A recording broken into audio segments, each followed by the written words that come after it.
We'll start tonight with a pair of teams that are hoping to make those deep playoff runs. Findlay and Anthony Wayne at White House. Future Ohio State Buckeye Luke Montgomery, big number 55, protecting the blind side of younger brother Ryan, the sophomore quarterback. First quarter, Trojans threatening 4th and goal at the 1. Montgomery stuffed the Anthony Wayne defense huge all night long.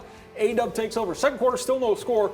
Findlay back in the red zone. Connor Hart making sweet music. The 2-yard touchdown run, the point after missed. So it's 6-0 at the break. Third quarter, General defense coming to play. Fake handoff doesn't fool. Carson Spradlin wraps up Ryan Montgomery for the sack as the Generals would then march into the Findlay red zone. A third down, handoff to Spradlin, but Dallas De La Cruz disrupts the play. Harp, Tucker Oliver, Hudson Goebel, swarm. The Generals would miss the field goal attempt, so it's still 6-0. But Ada back in the red zone. Grant Kinney keeps it. Quarterback keeper for 6, but the point after block. So the game tied at 6. Fourth quarter, Generals triple a lot of time and yardage. Seth Von Lenden from 21 yards out nails the field goal. Anthony Wayne up 9-6, their first lead of the game. Trojans had a chance to tie it, but they missed a 41-yarder as Anthony Wayne wins a defensive thriller. 9-6, sophomore quarterback Grant Kinney thrilled with the win. It's honestly, I have no words to say. I mean, for my first start ever to go out and beat Findlay, I'm speechless, to be honest. I'm just happy with the effort our whole team put in. My whole line had hell of a game, man. I'm so proud of them. It was an all-around effort. And that all-around effort extends to our broadcast crew. Mason Lowry and John Gibson break it down. Well, guys, let's start with this. What a fantastic way to open up the new high school football season. Yeah, without a doubt, these two teams came out, they laid it all out on the line and gave us everything that we expected. A physical, hard-fought, close game that came down to the fourth quarter. That's what we always want. Kind of ironic in the end that the first football game of the season ended up coming down to 2 soccer players. The fortitude of Seth Von Lemden to miss a field goal and miss an extra point early on in the game, come back and hit the field goal that won it in the final minutes of the fourth quarter.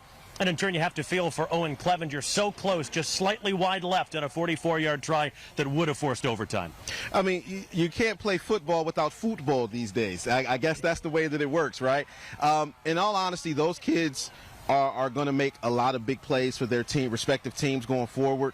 Clevenger had all the leg in the world on that, just not the accuracy. And then on the other side, you're standing in front of your home crowd, man. You want to be homecoming king, you got to make that kick. And that's what you did. You avenge a loss. That's what this is about. You survive, you advance. Opening weeks of the season are always kind of difficult. Big positives for both of these teams. Both defenses were really, really good, despite losing a lot of critical guys from last year. The other side of the coin is both offenses. Now, neither of these teams returned a lot of skill position guys. They also lost a bunch of guys from the line. That side of the ball is still very much a work in progress, but there were positive signs. Well, I think one of the things that we saw were 2 very, very good defenses, right? There wasn't a lot of broken tackles. There wasn't a lot of run after the catch for the wide receivers. But I think in the fourth quarter, you saw what these teams are going to be. You saw that Findlay team is going to be able to throw the football. They're going to be able to move the ball down the field, and there's going to be more big plays available against defense that aren't quite as good as Anthony Wayne's. And with Anthony Wayne, you saw that Grant Kinney's going to be able to move the ball. We saw him more as a runner than we did as a passer today. So what happens when he actually is going to be able to throw the ball and have a high connect percentage? Both of these offenses are going to be okay, but week 1, you still got to work the kinks out. Great start to the season. Anthony Wayne, a late win over Findlay to avenge last year's week 1 loss down in Hancock County.